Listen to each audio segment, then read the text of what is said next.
Okay, Keir, so after the disappointment of Tuesday night against Malmesbury, a game in which we were favourites, today another game in which we're favourites and a completely different performance, a very comfortable 4-0 win.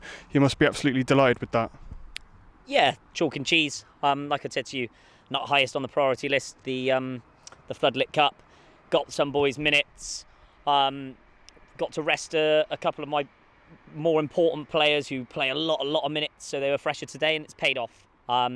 The Vase is obviously very good financially for the football club, and generates a lot of good noise around the campaign for Corsham this year. So yeah, delighted, comfortable afternoon, 3-0 up at half time, 4-0 to finish, and yeah, in the hat for the next round now. And I've given the boys the week off, and then we'll get ready to prepare for Long Levens away next Saturday. So yeah, nice response.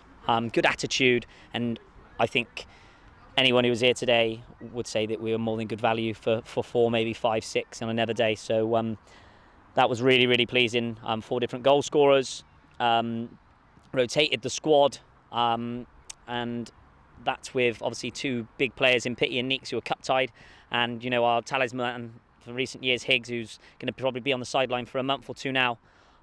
So yeah, we've come through today with a really professional performance, and picked them off at good times in the match. So yeah, delighted with today's all-round performance from everyone. We're not a team known for scoring lots of goals, being 2-3 and up at half time. Was there any doubt that you thought Keynsham could get back into the game in the second half? Was it something that you were a little bit worried about complacency would set in? Yeah, I think so. When you obviously go in so comfortable at half time, to switch off or give away a sloppy goal, first 10-15 minutes was important. They were always going to come out and have half a go, but they've actually got some really good footballers. I don't think they had a lad over the age of about 21, 22 by the looks of it, and they're an academy side, so fitness levels were really good. They obviously train near enough every day on their college courses and things like that. And they had some really technically good football players, and they moved the ball well. But fortunately for us, we're a big physical side, and could dominate them from set plays, and physically were just too much for them today. I know their gaffer will probably be first to admit that. But they looked after the football. They didn't create too many chances, but they moved from side to side, and that's just the situation that it is when you come to sites like this on 4G that they're used to.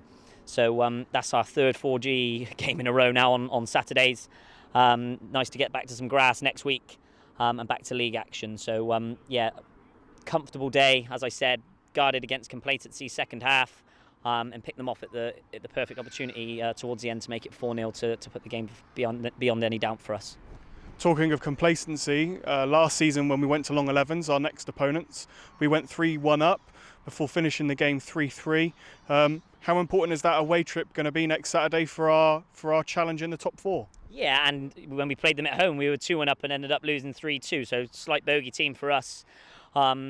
Obviously, we didn't know a lot about them last year because obviously our first season at that level. So everyone we were playing for the first time, you're sort of learning on the job with them. Well, this season you can have a better idea of what they've got. They've not had the best start to the season. I think they might be in like the bottom 3 or the bottom 4.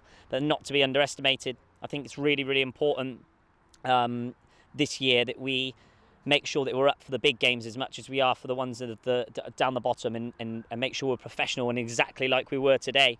Obviously, I think you go into today's as favourites from where we are in our league compared to where Keynsham are in theirs. But you still have to do things in the right manner. And if we don't get to top level without the football and work hard, then things like Tuesday night away at Malmesbury can slip into your game. And I don't want that to happen in the bigger competitions. I can let it slide for the Floodlit Cup.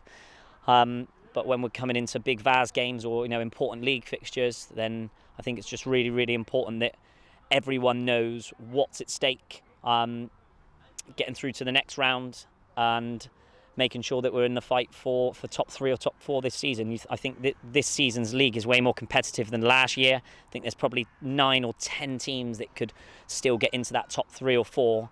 And last year, I think you could probably have only like 1 to 5 that were there or thereabouts. So I think the consistency and importance of bouncing back after in defeats and not letting too many league defeats or drop points creep in at once. So if you lose a game like we did at Malvern, to make sure we bounce back with an important result like we did at Hereford, and now we've got to follow that up with another win away at Long Levens, and we'll have to be at top level.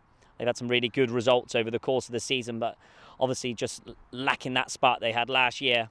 But like I said many a times now, we're not getting too excited.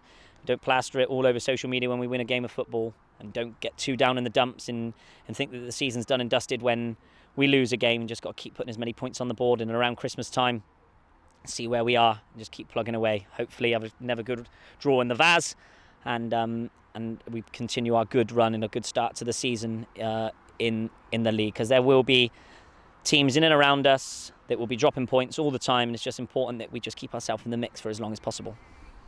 And lastly, another difficult question, but who was your man of the match for today? I'd probably give it to Swanee today. Been right back for us now since he went there, because he's been so consistent and exceptional there. Moved him up into the number 10 today just because of personnel reasons. And he wherever he plays for me, I know I'm getting 100%. Why he got rested in a deserved break midweek, comes up with a man of the match performance, takes a really, really well taken goal, just joining in with play, and to change from right back to a number 10 in the space of a week just goes to show what sort of a player he is, and that's why he's been promoted to vice captain this year, and hopefully he'll be a Corsham Town player for as long as I'm here. He's been exceptional and someone that I'm very grateful to have in my squad.